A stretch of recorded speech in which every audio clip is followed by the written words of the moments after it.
Assalamualaikum warahmatullahi wabarakatuh. Perkenalkan, nama saya Sarpan Situmeang, mahasiswa PPG dalam jabatan 2023 LPTK UIN Bukit Tinggi, dan saya berinstansi di MAN 1 Mandailing Natal. Pada kesempatan ini saya akan mempraktekkan video pembelajaran dengan model problem based learning. Demikian, assalamualaikum warahmatullahi wabarakatuh.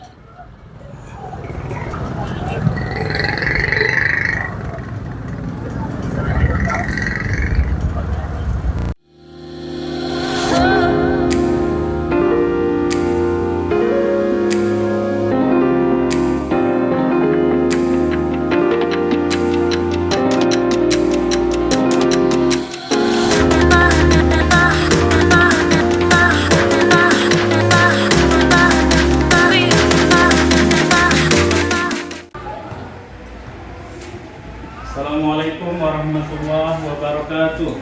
Waalaikumsalam warahmatullahi wabarakatuh.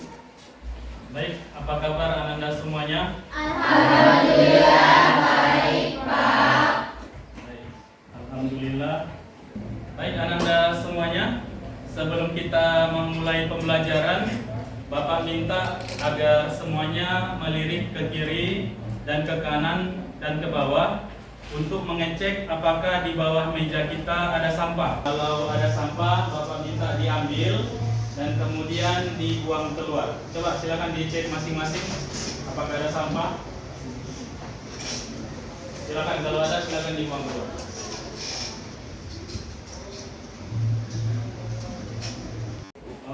Semuanya hadir? Apa ada yang tidak hadir? Ada yang absen? Siapa yang absen? Ardiansa. Baik, apa kabarnya? Oke, baik. Tidak ada yang sakit? Tidak ada. Siapa? Oke, mudah-mudahan Siva segera sembuh dan minggu depan bisa berkumpul dengan kita semuanya. Amin.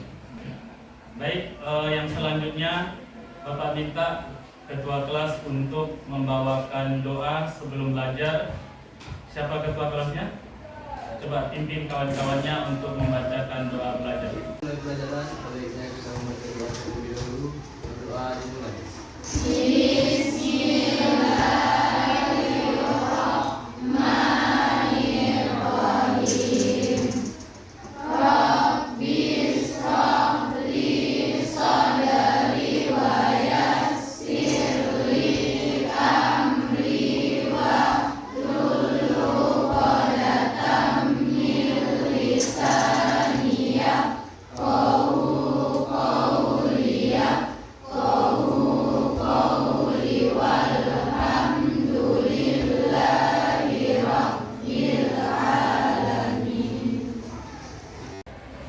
Baik, yang selanjutnya Bapak minta semuanya untuk berdiri.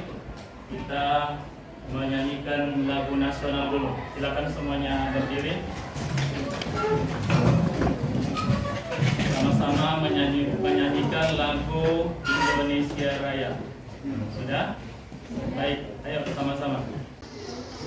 Indonesia tanah airku, tanah tumpah darahku.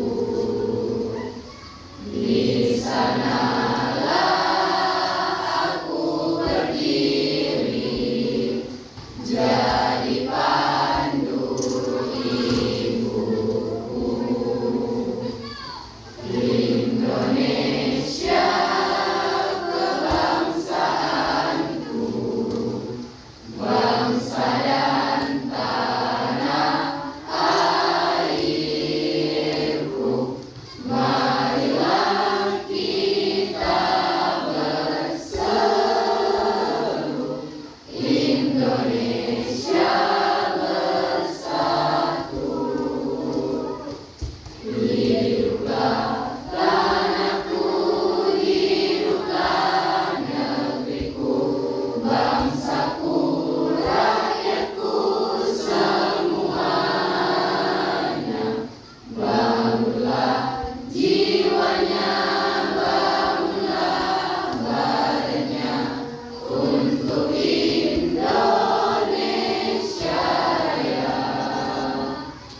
Indonesia Raya, merdeka, merdeka, tanahku, negeriku yang ku cinta. Indonesia Raya, merdeka, merdeka, hiduplah Indonesia Raya. Baik, pada kesempatan kali ini kita akan memasuki materi yang baru, yaitu tentang sejarah lahirnya Daulah Mughal. Tapi Ananda semuanya, sebelum kita memasuki materi yang baru, Bapak ingin menanyakan kembali tentang materi sebelumnya. Apakah Ananda semuanya masih ingat atau sudah lupa? Oke? Nah, nanti Bapak tanya, yang tahu silahkan dijawab. Sudah? Baik, pertanyaan pertama. Pertanyaan pertama, siapakah pendiri Daulah Utsmani?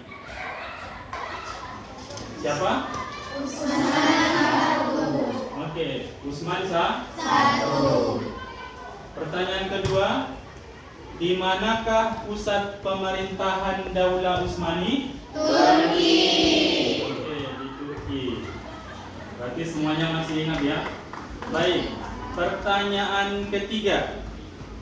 Salah satu Sultan Utsmani itu ada yang berhasil merealisasikan hadis Nabi, yaitu menaklukkan benteng Konstantinopel.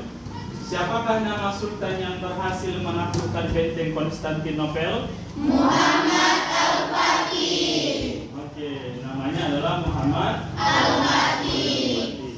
Baik, berarti semuanya masih ingat dengan materi kita yang sebelumnya. Mudah-mudahan jangan lupa, karena itu semuanya akan menjadi tambahan ilmu dan wawasan bagi kita. Baik Ananda semuanya, pada kesempatan ini dari materi kita tentang sejarah lahirnya Daulah Mughal, di sini ada capaian pembelajarannya. Capaian pembelajarannya adalah peserta didik dapat mengevaluasi proses lahirnya Daulah Utsmani, Mughal, dan Syafawi, dan perkembangan peradaban dan ilmu pengetahuan di tiga daulah ini, sebagai inspirasi dalam menciptakan kehidupan yang harmonis, toleran, dan moderat dalam kehidupan berbangsa dan bernegara. Kemudian adapun tujuan pembelajarannya yaitu mengevaluasi proses lahirnya Daulah Mughal sebagai inspirasi untuk menumbuhkan sikap berani dan komitmen dalam menjalankan amanah. Itulah Ananda semuanya tujuan dan capaian pembelajaran yang akan kita capai pada pembelajaran hari ini. Kemudian adapun tahapan-tahapan ataupun langkah-langkah pembelajaran yang akan kita laksanakan. Yang pertama, nanti kita akan mengamati video pembelajaran. Di sini Bapak akan menampilkan video pembelajaran, yaitu video tentang sejarah lahirnya Daulah Mughal. Dan kemudian nanti dari video itu Bapak akan meminta Ananda semuanya untuk mengamati video dan nanti silahkan dipahami. Kemudian setelah itu kita akan membagi kelompok sesuai dengan pembagian karakteristik siswa yang sudah dibagi sesuai dengan tes diagnostik yang sudah dilakukan. Jadi di satu kelompok itu nanti akan terdiri dari 3 karakter. Yang pertama ada visualnya, ada audio, dan ada kinestetik. Jadi kita membagi kelompok yang heterogen. Setelah itu Ananda semuanya nanti Bapak minta untuk mendiskusikan permasalahan yang diambil dari identifikasi masalah. Kemudian setelah berdiskusi, baru Bapak minta satu-satu dari kelompok itu untuk menyampaikan hasil presentasinya. Dan selanjutnya adalah kesimpulan dari Bapak. Baik, setelah itu sebelum kita masuk ke pembelajaran inti, di awal ini Bapak akan melakukan asesmen formatif, yaitu asesmen awal untuk mengetahui sudah sampai di mana pengetahuan awal Ananda sebelum kita memulai pembelajaran tentang sejarah lahirnya Daulah Mughal.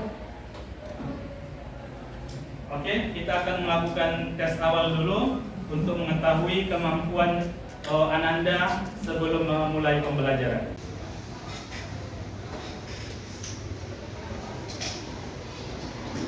Coba ditulis namanya dan dikerjakan.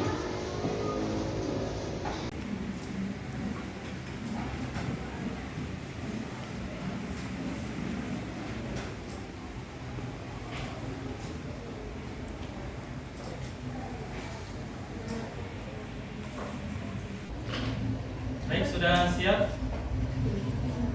Baik, kalau sudah siap silakan dikumpulkan. Silakan dikumpulkan.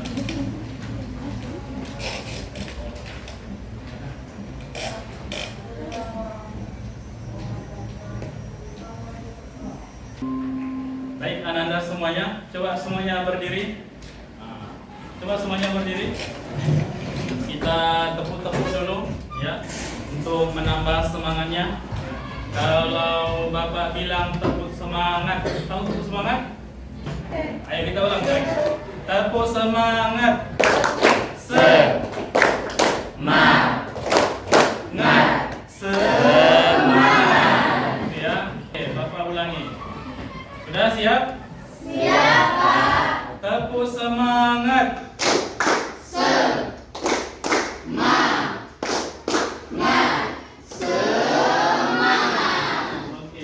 Silakan dulu.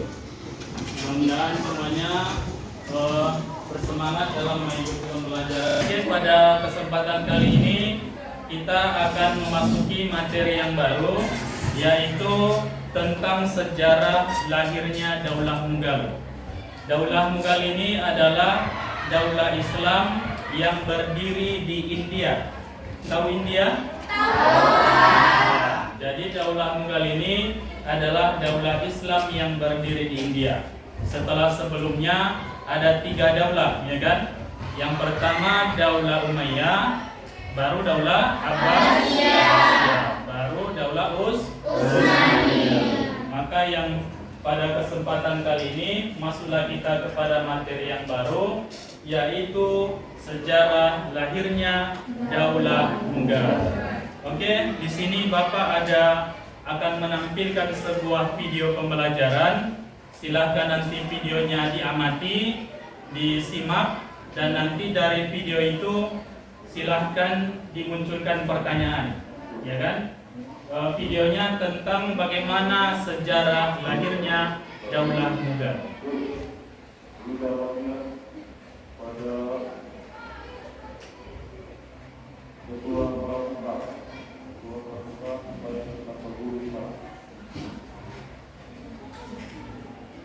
Assalamualaikum warahmatullahi wabarakatuh. Alhamdulillah wassalatu wassalamu ala Rasulillah wa ala alihi wa sahbihi wa mawala. Amma ba'd. Apa kabar Anda semuanya? Berjumpa lagi dengan Bapak dalam pembahasan sejarah lahirnya Daulah Mughal.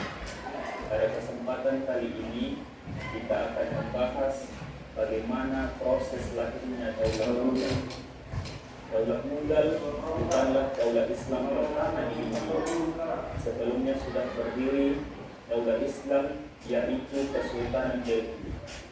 Daulah Mughal didirikan oleh seseorang yang bernama Zahiruddin Muhammad Babur, yang merupakan salah satu cucu dari Timur Leng, salah satu kaisar Mongol, dan ayahnya bernama Umar Mirza. Zahiruddin Babur diangkat menjadi Sultan Mughal saat berusia 11 tahun. Ia berhasil menguasai Samarkand, sebuah kota penting di Asia Tengah pada saat itu, dan Kabul, ibu kota Afghanistan, dan Punjab pada tahun 1525 Masehi.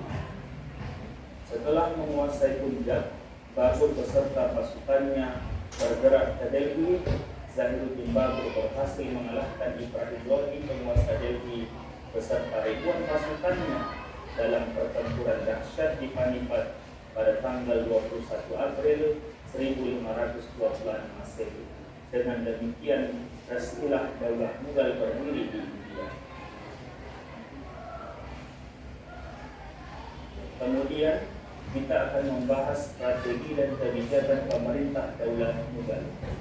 Dalam kurun waktu kurang lebih 3,5 abad, Daulah Mughal dipimpin oleh beberapa sultan, di antaranya Zahiruddin Muhammad Babur.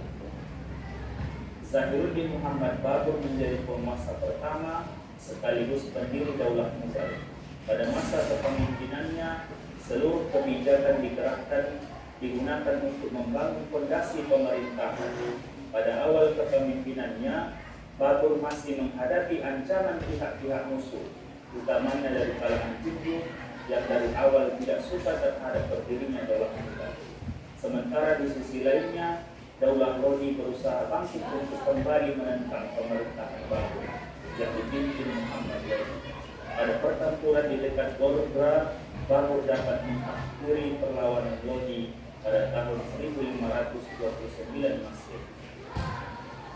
Kemudian yang kedua, pada masa Sultan Humayun. Oke, demikianlah video pembelajaran tentang sejarah berdirinya Daulah Mughal. Sudah diamati videonya? Sudah, Pak. Baik, dari pengamatan dari video pembelajaran tersebut, Bapak meminta beberapa orang untuk menyampaikan pertanyaan. Ada kira-kira yang ingin bertanya? Baik, silakan. Adalah salah satu cucu dari Timur lainnya, merupakan Kaisar Mongol yang merupakan milik Islam. Bagaimanakah prosesnya keturunan Kaisar Mongol menjadi pendiri sekaligus khalifah pertama Daulah Mughal yang merupakan daulah Islam? Baik, pertanyaannya, bagaimana Zahiruddin Babur yang seorang cucu dari Kaisar Mongol, yang tentunya Kaisar Mongol ini dahulunya adalah musuh Islam, dan kemudian bagaimana ceritanya bahwa cucunya bisa menjadi pendiri Daulah Islam. Baik, sebelum kita jawab pertanyaan yang pertama, ada lagi yang ingin bertanya? Oke, silakan. Apa pertanyaannya? Silakan. Pertanyaannya adalah, sebagaimana diketahui, salah satu istri dari Jalal Muhammad Akbar adalah Ratu Joda yang beragama Hindu. Bagaimanakah pernikahan beda agama itu bisa terjadi dan bagaimana ketetapan hukumnya dalam Islam? Oke, baik. Pertanyaan yang bagus. Bagaimana proses pernikahan beda agama antara Sultan Akbar dengan Ratu Joda? Yang notabene bahwa Sultan Akbar itu adalah beragama Islam, sementara Ratu Joda beragama Hindu. Oke, kita simpan dulu pertanyaannya. Ada lagi yang ingin bertanya? Baik, silakan. Kan Pak, Sultan Jalaluddin Muhammad Akbar mengumumkan agama barunya yang bernama Din Ilahi untuk menjadikan semua agama yang ada di India menjadi satu.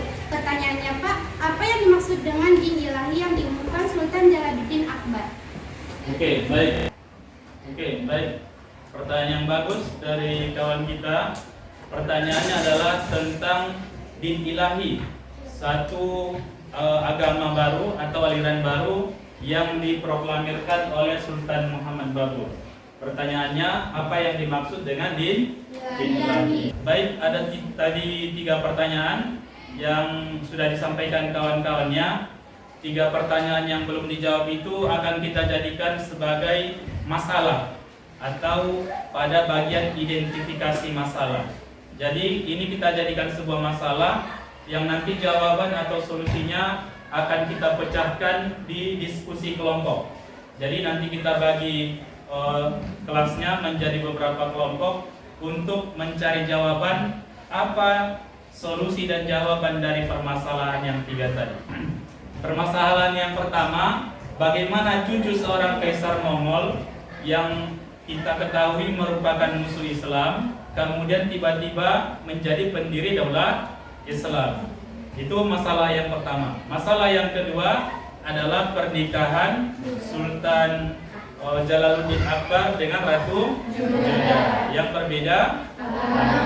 Dan yang ketiga adalah tentang apa yang dimaksud dengan Din Ilahi. Oke, jadi 3 identifikasi masalah ini akan kita cari solusinya di dalam kelompok.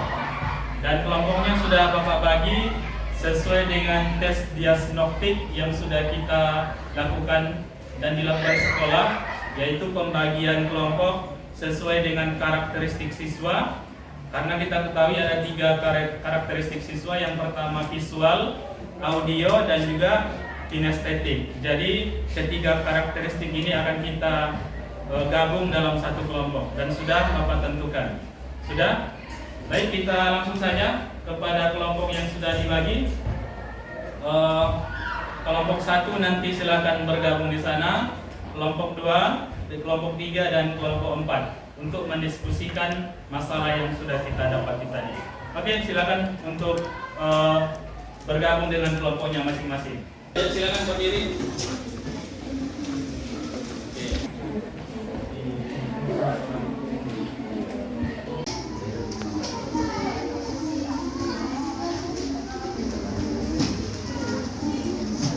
Muhammad Babur.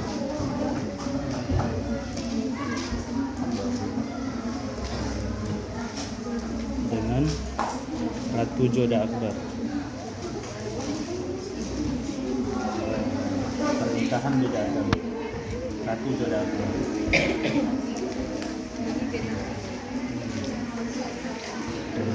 Babur aja.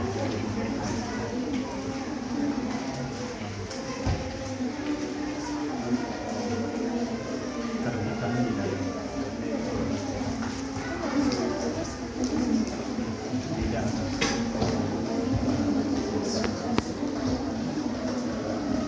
Kesalahannya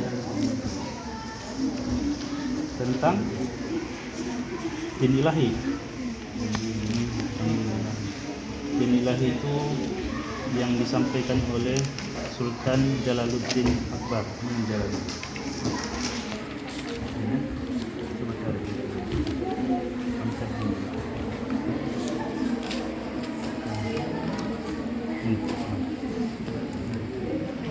Coba diskusikan dengan kawan.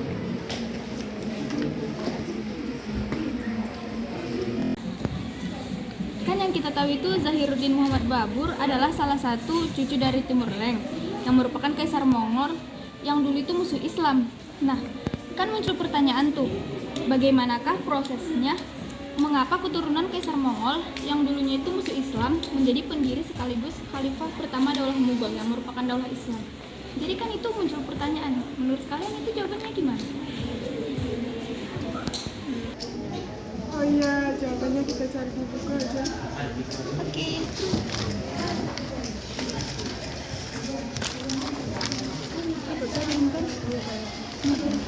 Nanti yang nulis silahkan aja kan? Baik, kalau sudah selesai akan kita presentasikan di depan kelas.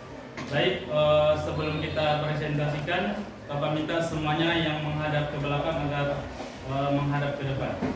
Baik, sekarang kita akan presentasikan hasil diskusi dari tiap-tiap kelompok, bagaimana jawaban dari permasalahan tadi yang sudah kita munculkan.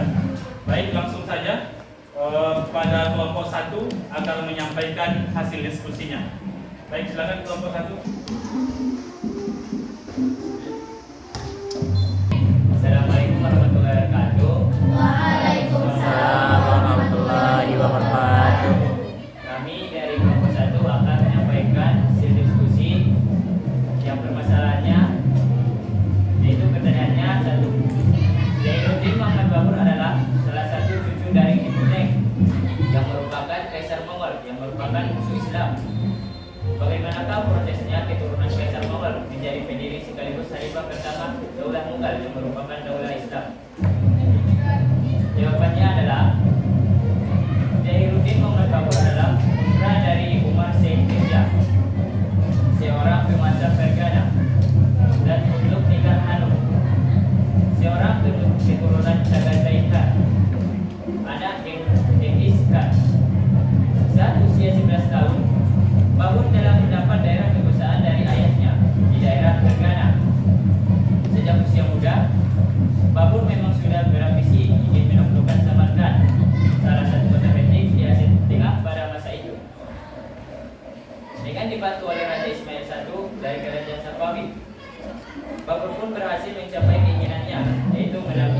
dilaksanakan. Setelahnya, Babur berhasil menduduki kekuasaan di Kabul, ibu kota Afghanistan, dan langsung memusatkan pemerintahannya di India. Pada masa itu, India tengah dikuasai oleh Ibrahim Lodi dari keturunan Delhi yang pemerintahannya sedang goyah. Kondisi ini kemudian dimanfaatkan oleh Babur. Ia membawa bala tentaranya menuju Delhi dan pecah pertempuran di Panipat I. Dalam pertempuran Babur berhasil menggugurkan Ibrahim Lodi dan ribuan pasukannya. Babur pun memproklamirkan berdirinya dinasti Mughal di India. Demikianlah hasil diskusi kami dari kelompok 1. Baik, terima kasih kepada kawan kita dari kelompok 1. Aplaus untuk kelompok 1. Baik, selanjutnya kepada kelompok 2 agar menyampaikan hasil diskusinya. Dipersilakan.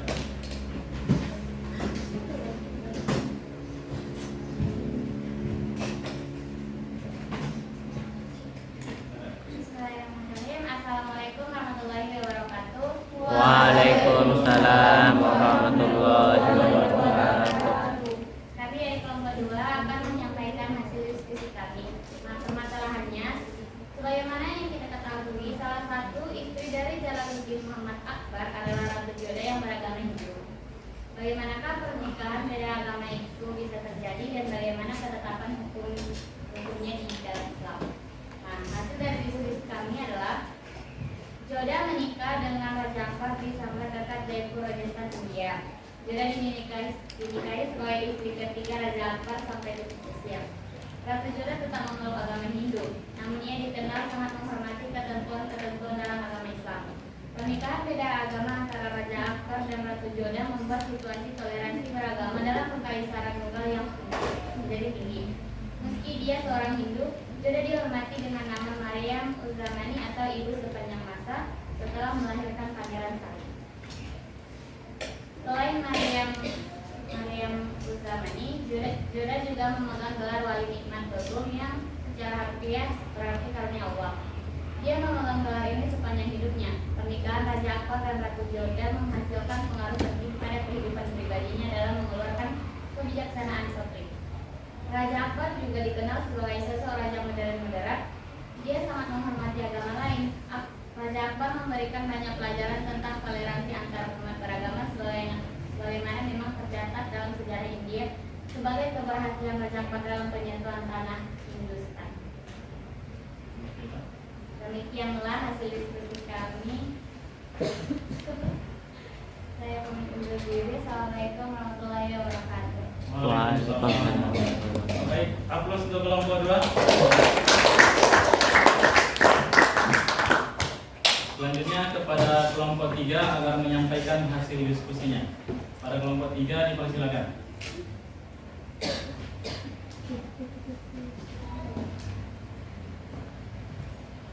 Assalamualaikum warahmatullahi wabarakatuh. Waalaikumsalam warahmatullahi wabarakatuh. Kami dari kelompok 3 akan menyampaikan hasil diskusi kami dari permasalahan Sultan Jalaluddin Muhammad Akbar mengumumkan agama barunya dan apa yang dimaksud dengan din ilahi yang diumumkan oleh Sultan Jalaluddin Akbar tersebut. Jawaban kami adalah pada masa kekuasaan Sultan Akbar, India terdiri dari beberapa kelompok penganut agama. Agama Hindu sebagai agama mayoritas penduduk India, sedangkan agama Islam sebagai penganut aliran Sunni, sebagian lain penganut aliran Syiah. Selain itu juga terdapat pemeluk agama Sikh, Jaina, Buddha, Kristen, dan Zoroaster. Pada masa inilah muncul gagasan Sultan Akbar yang selalu dibicarakan dalam sejarah Islam, terutama dalam kawasan India, khususnya pada periode pertengahan. Gagasan kontroversial tersebut disebut dengan din ilahi. Konsep ini menawarkan penyatuan agama-agama menjadi satu bentuk agama yang disebut din ilahi. Din ilahi menjadi salah satu lembaga dari produk politik Islam. Dengan strategi ini, wilayah Mughal menjadi sangat luas. Dua kota penting sebagai pintu gerbang keluar, Kabul dan Kandahar, dikuasai.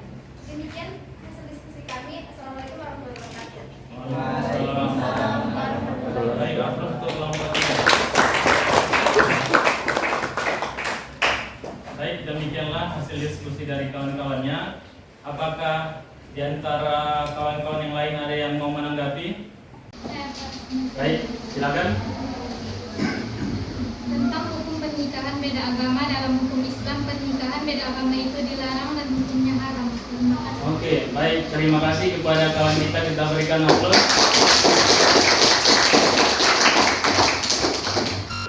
Baik, itulah tadi jawaban dari permasalahan yang sudah kita munculkan. Dan di sini Bapak ingin menyimpulkan yang pertama tentang permasalahan bagaimana seorang cucu Kaisar Mongol yang kita ketahui pada masa Daulah Abbasiyah adalah musuh Islam, yang mana Daulah Abbasiyah dahulu hancur disebabkan oleh serangan tentara Mongol. Tapi siapa yang tahu ternyata cucu dari Kaisar Mongol itu menjadi salah satu pendiri Daulah Islam terbesar di India, yaitu Daulah Mughal. Dari sini kita bisa mengambil hikmah atau pelajaran bahwasanya kita tidak bisa menjadikan seseorang itu apabila ayahnya buruk belum tentu anaknya buruk, dan belum tentu juga kalau ayahnya baik belum tentu anaknya baik. Karena semuanya itu adalah tergantung dengan hidayah yang diberikan Allah Subhanahu wa taala. Dibuktikan dengan bahwasanya cucu dari seorang Kaisar Mongol yang tadinya musuh Islam berubah menjadi pendiri Daulah Islam. Baik, yang kemudian yang kedua tentang pernikahan beda agama yang dilangsungkan oleh Sultan Jalaluddin Muhammad Akbar dengan Ratu Joda. Yang kita ketahui Jalaluddin Muhammad Akbar ini adalah seorang sultan yang beragama Islam, sedangkan Ratu Joda adalah ratu dari Rajput dari India yang beragama Hindu. Dalam Islam pernikahan beda agama itu tidak boleh. Dan sebagaimana yang ditambahkan kawannya tadi, dalam Islam pernikahan beda agama itu hukumnya haram. Kemudian yang ketiga, permasalahan tentang din ilahi, konsep beragama yang telah disampaikan oleh Sultan Jalaluddin Muhammad Akbar, bahwa beliau memproklamirkan satu aliran baru dalam beragama, yaitu din ilahi. Tujuannya adalah sesuatu yang baik, yaitu beliau ingin menyatukan agama-agama yang ada di India. Di India itu ada agama apa saja dahulu? Ada agama Hindu, ada agama Buddha, Islam, dan ada beberapa agama yang lain. Dan inilah yang ingin disatukan oleh Sultan Jalaluddin Akbar. Tetapi caranya menyalahi hukum Islam, ya kan? Karena dalam hukum Islam kita itu yang diridhoi di sisi Allah hanyalah agama Islam. Apa ayatnya?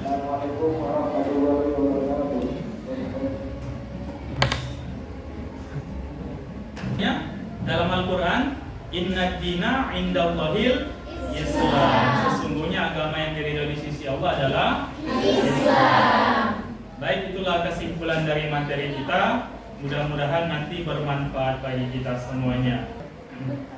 Baik, setelah kesimpulan tadi, selanjutnya kita akan mengadakan tes formatif, tes di akhir pembelajaran untuk mengetahui sampai di mana Ananda semuanya sudah bisa memahami materi yang sudah Bapak berikan. Oke, sebelum itu rapikan dulu lagi bangkunya.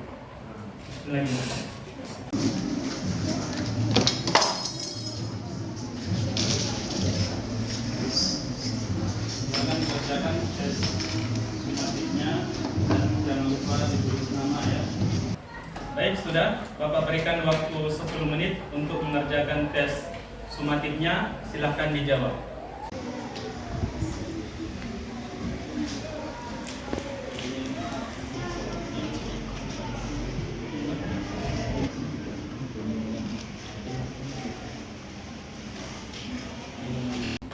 Baik, sudah selesai?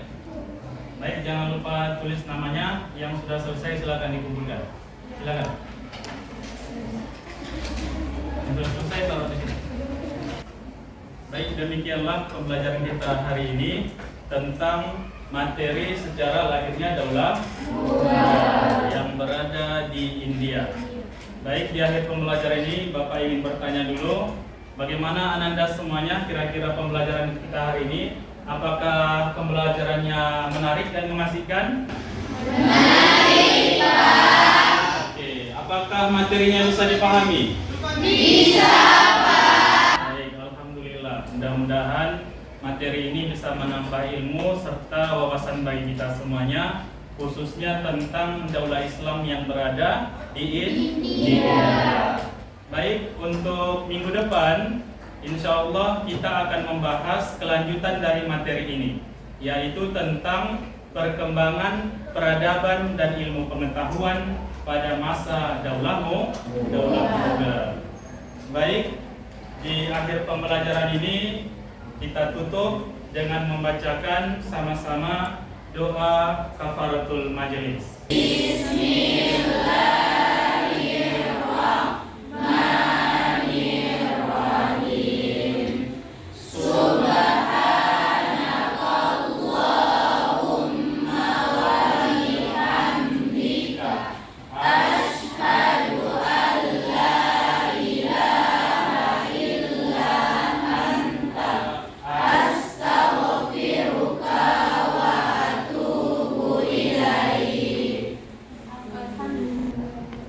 Demikian saja yang bisa Bapak sampaikan, yang benar dari Allah, yang kurang dari Bapak sendiri. Billahi taufiq wal hidayah. Assalamualaikum warahmatullahi wabarakatuh. Waalaikumsalam.